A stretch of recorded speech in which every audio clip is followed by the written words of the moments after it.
Hello everyone and happy Republic Day 2024 to everyone। तो आज के वीडियो में हम गणतंत्र दिवस 2024 से संबंधित सारे महत्वपूर्ण सवालों को देखेंगे। वो सवाल जो आपके आने वाले सभी एग्जाम्स के लिए बहुत ही ज़्यादा इम्पोर्टेंट है। तो चलिए हम स्टार्ट करते हैं आज का वीडियो और देखते हैं आज का ये पहला सवाल। तो रिपब्लिक डे 2024 के सारे इम्पोर्टेंट फैक्ट्स को देखने से पहले हम गणतंत्र दिवस से संबंधित उसके इतिहास को ब्रीफली यहाँ पर देखते हैं। तो पहला सवाल है, प्रत्येक वर्ष 26 जनवरी को गणतंत्र दिवस क्यों मनाया जाता है? तो 26 जनवरी 1950 को हमारा संविधान लागू हुआ था और इसी के याद में इस दिन को गणतंत्र दिवस के रूप में मनाया जाता है। तो ये ईयर कौन सा था, इसे आप ध्यान रखिएगा। तो 26 जनवरी 1950 को हमारा देश का संविधान लागू हुआ और उसी दिन से प्रत्येक वर्ष गणतंत्र दिवस मनाया जाता है 26 जनवरी को। दूसरा सवाल है, 26 जनवरी 1950 संविधान लागू होने के साथ ही कौन सा अधिनियम समाप्त हो गया? तो इसका राइट आंसर है भारत सरकार अधिनियम 1935। हमारा जो संविधान है जो कि पूर्णतः 26 जनवरी 1950 को लागू हुआ, हमारे संविधान का जो मैक्सिमम जो प्रावधान उसमें दिए गए हैं वो भारत सरकार अधिनियम 1935 से ही लिया गया है, क्योंकि अब हमारा भारत स्वतंत्र हो चुका था और उसने अपना संविधान भी लागू कर लिया था। इसीलिए भारत सरकार अधिनियम 1935 को समाप्त कर दिया गया। अब हम देखते हैं कि गणतंत्र दिवस 26 जनवरी को ही क्यों मनाया जाता है। तो इसका रीजन ये है कि स्वतंत्रता से पहले, जब भारत स्वतंत्र हुआ उससे पहले 26 जनवरी 1930 को ही भारतीय राष्ट्रीय कांग्रेस, जिसकी स्थापना हुई थी कब? 1885 में। तो आईएनसी के द्वारा यानी भारतीय राष्ट्रीय कांग्रेस के द्वारा भारत को पूर्ण स्वराज घोषित किया गया था। कब? 26 जनवरी 1930। ये ईयर याद रखिएगा क्योंकि ये मॉडर्न हिस्ट्री से रिलेटेड भी बहुत ही इंपॉर्टेंट सवाल है। तो पूर्ण स्वराज प्रस्ताव को वर्ष 1929 में कांग्रेस का लाहौर अधिवेशन था जिसमें इसे पारित किया गया था। तो आपको नहीं होना है। देखिए, वर्ष 1929 को कांग्रेस के लाहौर अधिवेशन में पूर्ण स्वराज को पारित किया गया और 26 जनवरी 1930 को घोषित किया गया। और इसके अध्यक्ष का नाम भी इंपॉर्टेंट है, तो वो थे जवाहरलाल नेहरू। तो ये था रिपब्लिक डे से संबंधित कुछ महत्वपूर्ण सवाल जो आपको बिल्कुल पता होना चाहिए अगर आप किसी भी कॉम्पिटिटिव एग्जाम का तैयारी कर रहे हैं। तो अब हम देखते हैं गणतंत्र दिवस 2024 से संबंधित सारे इम्पोर्टेंट सवालों को। तो हमारा अगला सवाल है कि वर्ष 2024 में गणतंत्र दिवस की कौन सी वर्षगांठ मनाई गई? तो 2024 का जो गणतंत्र दिवस था वो था 75th गणतंत्र दिवस। अगला सवाल है, 26 जनवरी 2024 के गणतंत्र दिवस पर मुख्य अतिथि के तौर पर कौन आए थे? तो उनका नाम है इमैनुअल मैक्रोन। यहाँ पे मैक्रोन होगा, ये कुछ टाइपिंग मिस्टेक है, मैक्रोन होगा। तो इमैनुअल मैक्रोन जो कि कहाँ के राष्ट्रपति हैं? तो फ्रांस के राष्ट्रपति हैं। ये मुख्य अतिथि के तौर पर गणतंत्र दिवस 2024 को भारत आए थे। तो यहाँ ये सवाल आपके लिए बहुत ही ज़्यादा इम्पोर्टेंट है। अब इससे संबंधित कुछ इंपॉर्टेंट पॉइंट्स भी देख लेते हैं जहां से सवाल पूछा जा सकता है आपके एग्जाम्स में। तो ये जो फ्रांस के राष्ट्रपति हैं इमैनुअल मैक्रोन, ये भारत आए 2024 में। लेकिन फ्रांस जो है वो ऐसा पहली बार नहीं हुआ कि वो अतिथि के तौर पर शामिल हुए थे। फ्रांस देश के जो राष्ट्रपति हैं ये मुख्य अतिथि के तौर पर छठी बार शामिल हुए थे। यानी 2024 में जो शामिल हुए वो छठी बार शामिल हुए थे। उससे पहले भी कुल 5 बार फ्रांस के राष्ट्रपति मुख्य अतिथि के तौर पर शामिल हो चुके हैं गणतंत्र दिवस पर। अब बात करें वर्ष 2023 की, तो 2023 के जो मुख्य अतिथि थे उनका नाम भी आपको पता होना चाहिए। तो 2023 में जो मुख्य अतिथि थे वो कौन थे? अब्देल फतेह अल सीसी, जो कि कहाँ के राष्ट्रपति हैं? मिस्र के। मिस्र जिसे इंग्लिश में हम इजिप्ट बोलते हैं। तो ये दोनों देश के राष्ट्रपति का नाम आपके लिए इम्पोर्टेंट है। अगला सवाल है, गणतंत्र दिवस 2024 का झंडा किसके द्वारा फहराया गया? तो ध्यान रखिएगा कि जो गणतंत्र दिवस का जो झंडा होता है वो राष्ट्रपति के द्वारा फहराया जाता है। वहीं पे बात करें 15 अगस्त की, यानी कि जिस दिन हम इंडिपेंडेंस डे या फिर स्वतंत्रता दिवस मनाते हैं, उस दिन हमारे देश का झंडा कौन फहराते हैं? तो हमारे देश के पीएम फहराते हैं। तो ये दोनों पॉइंट्स बहुत ही इंपॉर्टेंट है। तो यहाँ सवाल पूछा जा रहा है कि 2024 के गणतंत्र दिवस का झंडा किसके द्वारा फहराया गया? तो वो फहराया गया हमारे देश के 15वें राष्ट्रपति के द्वारा। तो हमारे देश के 15वें राष्ट्रपति कौन है? तो वो हैं द्रौपदी मुर्मू। द्रौपदी मुर्मू है, और ये भारत की पहली आदिवासी राष्ट्रपति हैं। तो आपसे सवाल ये भी पूछा जा सकता है कि गणतंत्र दिवस 2024 का जो झंडा है वो राष्ट्रपति द्रौपदी मुर्मू के द्वारा फहराया गया, वो हमारे देश के किस नंबर के राष्ट्रपति हैं? तो सवाल को टफ बनाने के लिए आपसे ये भी पूछा जा सकता है। तो कभी भी आप जब पीएम का नाम याद करते हैं, या फिर राष्ट्रपति का नाम, या फिर मुख्य न्यायाधीश का नाम, तो उसके साथ साथ वो किस नंबर के हैं, ये भी आप जरूर ध्यान रखें, क्योंकि सवालों को टफ इसी तरह से बनाया जाता है। अगला सवाल है, गणतंत्र दिवस पर कितने लोगों को जीवन रक्षा पदकों से सम्मानित किया गया? तो ये सम्मानित किया गया है राष्ट्रपति के द्वारा, और कुल 31 लोगों को जीवन रक्षा पदकों से सम्मानित किया गया। यहाँ पर प्रिंटिंग मिस्टेक है, एक्सट्रीमली सॉरी फॉर दैट। यहाँ होगा सर्वोत्तम। सर्वोत्तम। तो सर्वोत्तम जीवन रक्षा पदक दिया गया 3 लोगों को, उत्तम जीवन रक्षा पदक 7 लोगों को, और जीवन रक्षा पदक कुल 21 लोगों को दिया गया। अगला सवाल है, गणतंत्र दिवस 2024 की थीम क्या है? तो इसकी थीम है विकसित भारत और भारत लोकतंत्र की मातृका। ये दो थीम है गणतंत्र दिवस 2024 की। क्या होता है? लोकतंत्र शब्द का मतलब होता है लोगों के द्वारा, भारत के लोगों के द्वारा भारत के तंत्र को चलाना। यानी हमारे देश की सरकार को कौन चुनती है? जनता चुनती है।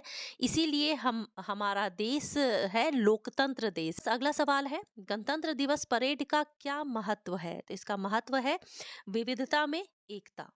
यानी हमारा देश जो है वो विविधता से भरा हुआ देश है। अनेक जाति के लोग यहाँ पे रहते हैं, अनेक प्रकार के यहाँ पर लोग रहते हैं। हिंदू, मुस्लिम, सिख, ईसाई, सभी प्रकार के लोग, सभी जाति धर्म के लोग यहाँ पर निवास करते हैं। इसीलिए इसका परेड का जो महत्व है वो है विविधता में एकता। अगला सवाल है, दिल्ली के गणतंत्र दिवस समारोह का आयोजन किस मंत्रालय के द्वारा किया जाता है? तो काफी लोगों को तो ये पता भी नहीं होगा कि इसका जो आयोजन है वो किस मंत्रालय के द्वारा किया जाता है। तो इम्पोर्टेंट पॉइंट है, इसका आयोजन किया जाता है हमारे देश के रक्षा मंत्रालय के द्वारा। हमारे रक्षा मंत्री हैं राजनाथ सिंह। अब हम गणतंत्र दिवस परेड से संबंधित कुछ महत्वपूर्ण बातों को समझते हैं इस वीडियो में। देखिए, गणतंत्र दिवस का जो परेड है वो कहाँ से कहाँ तक किया जाता है? तो लगभग 3 किलोमीटर का एरिया है जिसका नाम है कर्तव्य पथ, और इसी से संबंधित इतिहास को हम यहाँ पर समझते हैं। तो देखिए, यहाँ पर सितंबर 2022 में राजपथ का नाम बदलकर कर्तव्य पथ कर दिया गया। कर्तव्य पथ, जिसका उद्घाटन किसने किया था 2022 में? तो पीएम मोदी ने किया था, जो कि हमारे भारत के प्रधानमंत्री हैं। अब ये जो कर्तव्य पथ है, इसका एरिया कहाँ से कहाँ तक है? तो ये राष्ट्रपति भवन से लेकर इंडिया गेट तक 3 किलोमीटर का एरिया है जहाँ पर परेड किया जाता है। ये परेड प्रारंभ कब से हुआ? तो वर्ष 1955 से प्रारंभ हुआ। अब हम देखते हैं कर्तव्य पथ से संबंधित कुछ इंपॉर्टेंट इतिहास को। तो देखिए, वर्ष 1911 की बात है, आपने मॉडर्न हिस्ट्री में पढ़ा होगा। वर्ष 1911 में हमारा भारत का जो राजधानी था वह कलकत्ता था, जिसे वर्तमान में आप कोलकाता बोलते हैं। कोलकाता से दिल्ली राजधानी परिवर्तन करने के लिए जॉर्ज पंचम जो हैं वो भारत आए थे। कब आए थे? 1911 में। राजधानी जो परिवर्तन है वो किसका हुआ था? कलकत्ता से दिल्ली का राजधानी परिवर्तन करने के लिए ये भारत आए थे और इन्हीं के सम्मान में सड़क का जो नाम है वो क्या रखा गया? तो किंग्सवे रखा गया। किंग्सवे को अगर आप हिंदी में देखेंगे तो आपको इसका मीनिंग समझ में नहीं आएगा, लेकिन इसे आप इंग्लिश में लिखिए तो ये है किंग्स वे, यानी राजा का रास्ता। तो इसका नाम किंग्स वे रखा गया था। लेकिन आजादी के बाद वर्ष 1955 में इसी सड़क का नाम बदलकर कर दिया गया राजपथ, जो कि आप अगर किंग्स वे का हिंदी में अनुवाद करते हैं तो इसका मतलब भी सेम ही निकलता है। तो राजपथ इसका नाम कर दिया गया। लेकिन वर्ष 2022 की बात है जब प्रधानमंत्री मोदी ने इसका नाम राजपथ से कर्तव्य पथ कर दिया। अब ये राजपथ नाम को क्यों बदला नरेंद्र मोदी ने? उनका कहना था कि ये जो राजपथ नाम है वो 1911 में रखा गया किंग्सवे नाम का ही अनुवाद है, जो कि गुलामी का प्रतीक है और हमें गुलामी की याद दिलाती है, जिसके वजह से 1922 में उन्होंने राजपथ का नाम बदलकर कर्तव्य पथ कर दिया। अब हम अगला सवाल देखते हैं कि सितंबर 2022 में कर्तव्य पथ के उद्घाटन के समय पीएम मोदी ने किसकी प्रतिमा का उद्घाटन किया? उन्होंने नेताजी सुभाष चंद्र बोस की प्रतिमा का उद्घाटन किया था। अगला सवाल है, पीएम नरेंद्र मोदी ने नाम परिवर्तन के समय किसे गुलामी का प्रतीक कहा? तो अभी हमने जस्ट इस बात को डिस्कस किया, किंग्स वे जिसे पीएम नरेंद्र मोदी ने गुलामी का प्रतीक कहा। अगला सवाल है, किस मंत्रालय द्वारा दिल्ली के लाल किले पर भारत पर्व का आयोजन किया जाता है? तो ये पर्यटन मंत्रालय के द्वारा किया जाता है। इसकी थीम है जन भागीदारी। भारत पर्व जो कार्यक्रम है इसका मतलब है कि जितनी भी झांकियां या अन्य चीजें वहां पर प्रस्तुत की जाती हैं उसे ही भारत पर्व नाम दिया जाता है। अगला सवाल है, गणतंत्र दिवस के समापन समारोह को क्या कहा जाता है?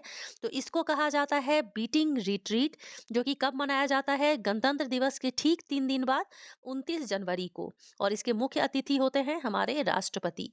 अगला सवाल है, किस वर्ष तक गणतंत्र दिवस 24 जनवरी से शुरू होता था? तो वर्ष 2022 तक जो गणतंत्र दिवस है जो कि 26 जनवरी को मनाते हैं, तो बहुत लोगों को ये नहीं पता है कि 26 जनवरी को हम गणतंत्र दिवस मनाते हैं, लेकिन उससे पहले से ही उसका सारा संबंधित समारोह 26 जनवरी से पहले से ही प्रारंभ हो जाता है। तो वर्ष 2022 तक गणतंत्र दिवस समारोह वो 24 जनवरी को ही प्रारंभ होता था, लेकिन फिर बाद में पीएम नरेंद्र मोदी ने इसे चेंज करके 23 जनवरी को प्रारंभ कर दिया। तो अगला सवाल इसी से संबंधित है, जो कि है, केंद्र सरकार ने किनकी जयंती के दिन से गणतंत्र दिवस समारोह को प्रारंभ करने का फैसला लिया? तो नेताजी सुभाष चंद्र बोस की जयंती पर, यानी कि 23 जनवरी को किनकी जयंती मनाई जाती है? सुभाष चंद्र बोस की जयंती मनाई जाती है। और सुभाष चंद्र बोस की जयंती को हम किस दिवस के रूप में मनाते हैं? तो पराक्रम दिवस के रूप में मनाते हैं। मोस्ट इम्पॉर्टेंट क्वेश्चन, तो ध्यान रखिएगा 2022 के बाद से हमारे देश का जो गणतंत्र दिवस समारोह है वो किस दिन से होता है? पराक्रम दिवस से, जो कि नेताजी सुभाष चंद्र बोस का जयंती है। अगला इंपॉर्टेंट सवाल है कि भारत में कुल कितने राष्ट्रीय अवकाश घोषित हैं? तो भारत में बहुत सारे अवकाश होते हैं, लेकिन राष्ट्रीय अवकाश केवल 3 हैं। राष्ट्रीय अवकाश में पहला है गणतंत्र दिवस, दूसरा है स्वतंत्रता दिवस जो कि हम 15 अगस्त को मनाते हैं, ये जो कि हम 26 जनवरी को मनाते हैं, और गांधी जयंती कब मनाते हैं? कमेंट बॉक्स में बताइए। अगला सवाल है, गणतंत्र दिवस समारोह में राष्ट्रपति के द्वारा कौन सा पुरस्कार को घोषित किया जाता है? तो उस दिन घोषित किया जाता है हमारे पद्म पुरस्कार की, जो कि 2024 में देखें तो कुल कितने लोगों को मिलने वाला है ये पुरस्कार? तो कुल 132 लोगों को ये पुरस्कार दिया जाएगा। तो इसकी घोषणा जो है वो गणतंत्र दिवस के दिन ही किया जाता है, लेकिन ये मिलता है मार्च अप्रैल में। मार्च अप्रैल के समय में इसको वितरित किया जाता है। तो एक सवाल देखते हैं कि भारत के राष्ट्रीय ध्वज का डिजाइन किसके द्वारा तैयार किया गया था? तो बहुत लोग तो बस ये जानते हैं हमारा राष्ट्रीय ध्वज ये है, लेकिन ये जो नाम है पिंगाली वेंकैया, ये नाम बहुत कम लोग जानते हैं। तो ये जो आप हमारे राष्ट्रीय ध्वज का जो डिजाइन देख रहे हैं, इसको डिजाइन किसने किया था? पिंगाली वेंकैया ने, जो कि कहाँ के थे? आंध्र प्रदेश के थे। तो गणतंत्र दिवस 2024 से संबंधित सारे इम्पोर्टेंट क्वेश्चंस को इस वीडियो में शामिल किया गया है, और 2024 से संबंधित क्वेश्चंस के साथ में स्टैटिक को भी इसमें बताया गया है, जो कि आपके एग्जाम्स के लिए इम्पोर्टेंट है। तो वीडियो पसंद आई तो वीडियो को लाइक जरूर कर दे, और फ्यूचर में ऐसे वीडियोस पाने के लिए चैनल को सब्सक्राइब जरूर कर ले। मिलती हूँ नेक्स्ट वीडियो में एक और मोस्ट इंपॉर्टेंट टॉपिक के साथ। टिल देन आप अपने लक्ष्य तक डटे रहिए।